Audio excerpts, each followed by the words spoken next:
ایمان کے امتحان میں کہاں پاس ہوئے۔ اعلیٰ رضی اللہ تعالیٰ عنہ کا یہ اقتباس ایمان کے حقیقی اور واقعی ہونے کا پتہ دیتا ہے، اور جو دعوے کے بعد آزمائش ہوتی ہے وہ بتاتا ہے کہ آزمائے جاؤ گے۔ یہ اقتباس بتا رہا ہے کہ آزمائش کیا ہے، یہ تمہارے مولوی، تمہارے پیر، تمہارے استاد، یہ تمہاری آزمائش ہے۔ اور پھر فتاوی رضویہ کی اسی 30ویں جلد کے صفحہ نمبر 324 پہ لکھتے ہیں کہ عذر اول، بعض لوگ عذر پیش کرتے ہیں کہ فلاں تو ہمارا استاد یا بزرگ یا دوست ہے۔ اس کا جواب تو قرآن عظیم کی متعدد آیات سے سن چکے کہ رب عز و جل نے بار بار بتکرار صراحتاً فرما دیا کہ غضب الہی سے بچنا چاہتے ہو تو اس باب میں اپنے باپ کی بھی رعایت نہ کرو۔ اس باب میں باپ کی بھی رعایت نہیں ہے، چاہے جائے کہ بندہ کہے کہ میرا جناب فلاں دوست ہے، فلاں میرا جو نا وہ میرا تعلق واسطے والا ہے، فلاں میرا استاد ہے، فلاں باپ ہے، کوئی رعایت نہیں ہے۔ اور پھر فرماتے ہیں للہ انصاف، اگر کوئی شخص تمہارے ماں باپ، استاد، پیر کو گالیاں دے اور نہ صرف زبانی بلکہ لکھ لکھ کر چھاپے، شائع کرے، کیا تم اس کا ساتھ دو گے، یا اس کی بات بنانے کو طویلیں گڑو گے، یا اس کے بکنے سے بے پرواہی کر کے اس سے بدستور صاف رہو گے؟ نہیں نہیں، اگر تمہیں انسانی غیرت، انسانی حمیت، ماں باپ کی عزت، حرمت، عظمت، محبت کا نام نشان بھی لگا رہ گیا ہے تو اس بدگو دشنامی کی صورت سے نفرت کرو گے، اس کے سایہ سے دور بھاگو گے، اس کا نام سن کر غیظ لاؤ گے، جو اس کے لیے بناوٹیں گڑے اس کے بھی دشمن ہو جاؤ گے۔ پھر خدا کے لیے ماں باپ کو ایک پلے میں رکھو اور اللہ واحد قہار و محمد الرسول اللہ صلی اللہ تعالیٰ علیہ وآلہ وسلم کی عزت و عظمت پر ایمان کو دوسرے پلے میں۔ اگر مسلمان ہو تو ماں باپ کی عزت کو اللہ و رسول کی عزت سے کچھ نسبت نہ مانو گے، ماں باپ کی محبت و حمایت کو اللہ و رسول کی محبت و خدمت کے آگے ناچیز جانو گے، تو واجب واجب واجب، لاکھ لاکھ واجب سے بڑھ کر واجب کہ ان کے بدگو سے وہ نفرت و دوری و غیظ و جدائی ہو کہ ماں باپ کے دشنام دہندہ کے ساتھ اس کا ہزارواں حصہ نہ ہو۔ یہ ہیں وہ لوگ جن کے لیے ان 7 نعمتوں کی بشارت ہے۔ امام اہل سنت رحمۃ اللہ تعالیٰ علیہ نے ایمان کے حقیقی اور واقعی ہونے کو جو باتیں بتائی ہیں، اس میں بالکل واضح اقتباسات میں آپ نے بیان کیا، اور پھر اس میں یہ واضح کر دیا کہ استاد، پیر، مولوی، ان کو خطرے میں نہیں لانا۔ رسول اللہ صلی اللہ علیہ وآلہ وسلم کی گستاخی کرنے والا یا حضور کے گستاخوں کا ساتھ دینے والا، اس کے ساتھ ایک مومن مسلمان کا ہرگز کوئی تعلق نہیں ہو سکتا۔ اور پھر اگر یہ ساری چیزیں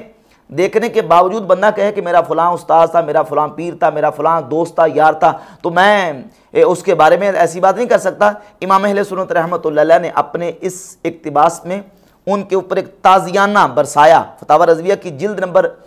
29 کے صفحہ نمبر 597 پہ اپنے دور کے بعض نام نہاد علماء کی حالت بیان کرتے اور شکوہ کرتے ہوئے لکھتے ہیں کہ علماء کی یہ حالت ہے کہ رئیسوں سے بڑھ کر آرام طلب ہیں، حمایت مذہب کے نام سے گھبراتے ہیں، جو بندہ خدا اپنی جان اس پر وقف کریں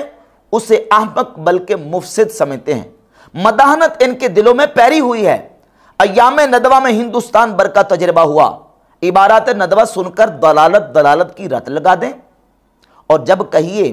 حضرت لکھ دیجئے، بھائی لکھواؤ نہیں، ہمارے فلاں دوست برا مانیں گے،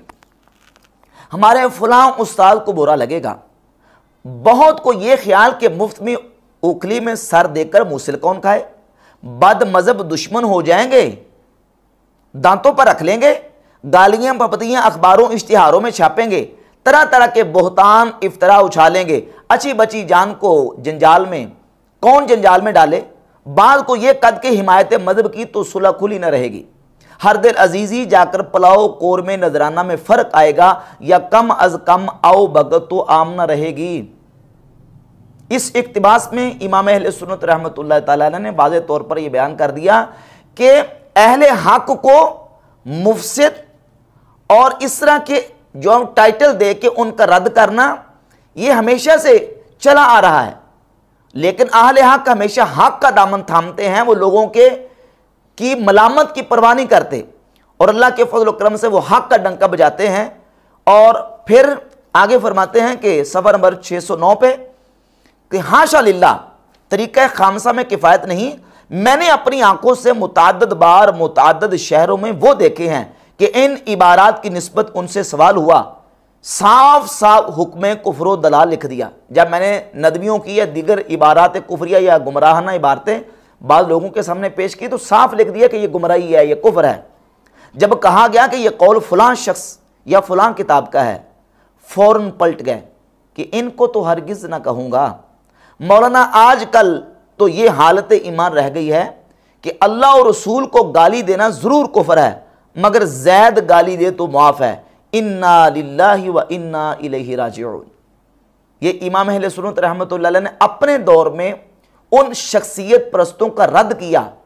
کہ جو کفر کو تو کفر کہہ رہے ہیں، دلالت و گمراہی کو گمراہی کہہ رہے ہیں، جب پتہ چلا کہ یہ تو فلاں ہمارے دوست کی ہے یا ہمارے فلاں مولوی صاحب کی ہے، فلاں مفتی کی ہے، تو فوراً اس سے ہٹ گئے، کہا کہ اس کو تو میں کافر نہیں کہوں گا اور اس پر تو میں حکم کفر یا حکم دلالت نہیں دوں گا۔ اور فرماتے ہیں کہ آج حالت ایمان یہ رہ گئی ہے کہ اللہ رسول کو گالی دینا ضرور کفر ہے، مگر زید دے تو اسے معاف ہے۔ انا للہ و انا الیہ راجعون۔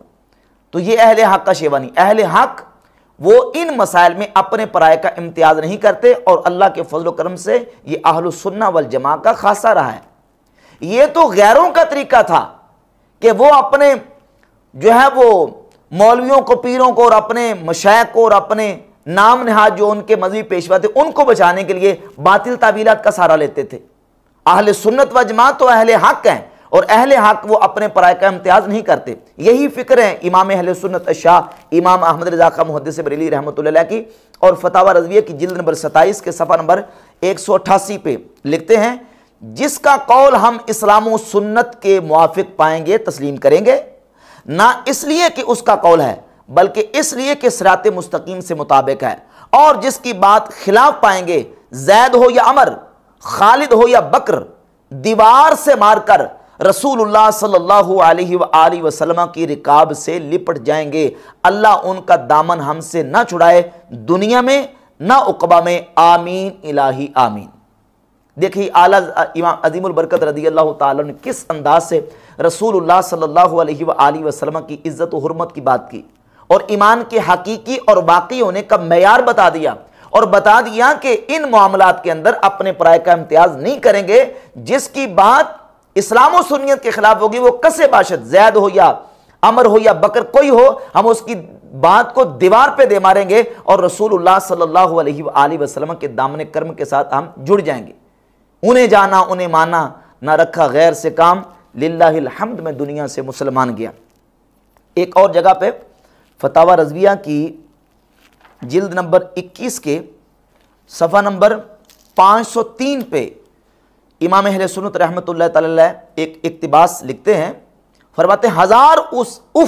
اس نام علم پر کہ آج کل بہت بے دین مرتدین اللہ اور رسول کی جناب میں کیسی کیسی سخت گالیاں بکتے لکھتے اور چھاپتے ہیں، ان سے کان پر جوں نہ رینگے۔ کہیں بے پرواہی، کہیں آرام خواہی، کہیں نیچری تہذیب، کہیں طمع کی تخریب، کہیں ملاقات کا پاس، کہیں اس کا ہراس، کہ ان مرتدوں کا رد کریں، مسلمانوں کو ان کا کفر بتائیں تو یہ سر ہو جائیں گے، اخباروں اشتہاروں میں ہماری مذمتیں گائیں گے، ہزاروں جھوٹے بہتان لگائیں گے، کون اپنی عافیت تنگ کرے، ان ناپاک وجوہ کے باعث وہاں خاموشی، اور خود ان سے اعمال میں خطا بلکہ عقائد میں غلطی ہو اسے کوئی بتائے تو نہ اب وہ تہذیب، نہ آرام طلبی، نہ بے پرواہی، نہ سلامت روی، بلکہ جامے سے باہر ہو کر جس طرح بنے اس کی عداوت میں گرم جوشی، حق کا جواب نہ بن آئے تو اناد و مقابرہ سے کام لینا، حتیٰ کہ کتابوں کی عبارتیں گڑھ لیں، جھوٹے حوالے دل سے تراش لیں کہ کہیں اپنی ہی بات بالا رہے، عوام کے سامنے شیخی کرکری نہ ہو جائے، یا وہ جو واعظ وغیرہ کے ذریعے سے مل رہتا ہے اس میں کھنڈت نہ پڑے۔ کیا اسی کا نام تقویٰ ہے؟ حاشا للہ، بلکہ محمد الرسول اللہ صلی اللہ علیہ وآلہ وسلم کے بدگویوں کے مقابل وہ خواب خرگوش اور اپنے نفس کی بیجا حمایت میں یہ جوش و خروش، تو یہ کہتا ہے کہ اللہ اور رسول کی عظمت سے اپنے نفس کی عظمت دل میں سوا ہے۔ اب اسے کیا کہیے سوائے اس کے کہ انا للہ و انا الیہ راجعون، لا حول ولا قوت الا باللہ العلی العظیم۔ اب دیکھیے یہ اقتباس امام اہل سنت رحمۃ اللہ علیہ کا اعلیٰ رضی اللہ تعالیٰ نے ان اقتباسات میں بالکل یہ بات واضح کر دی کہ شروع سے یہ وتیرہ اہل باطل کا رہا ہے کہ وہ اہل حق کو مفسد سمجھتے اور ان کے اوپر افتراءات اور ان کے اوپر بہتانات لگاتے رہے ہیں، جبکہ اہل حق ہمیشہ حق کی بات کر کے اللہ اور اس کے رسول کا دفاع کرتے ہیں اور اللہ اور اس کے رسول کی عظمت و شان اور رفعت و مقام کا بیان کرتے ہیں۔ یہی فکر رضا ہے اور یہی امام اہل سنت رحمۃ اللہ کا یہ پیغام ہے آج کے اس پرفتنہ دور میں، جبکہ شخصیت پرستی اور پیر پرستی کا یہ ایک مرض عام ہوتا جا رہا ہے۔ ہمیں امام اہل سنت رحمۃ اللہ کے ان افکار کو سامنے رکھ کر اپنا معاملہ جو ہے وہ درست کرنے کی ضرورت ہے۔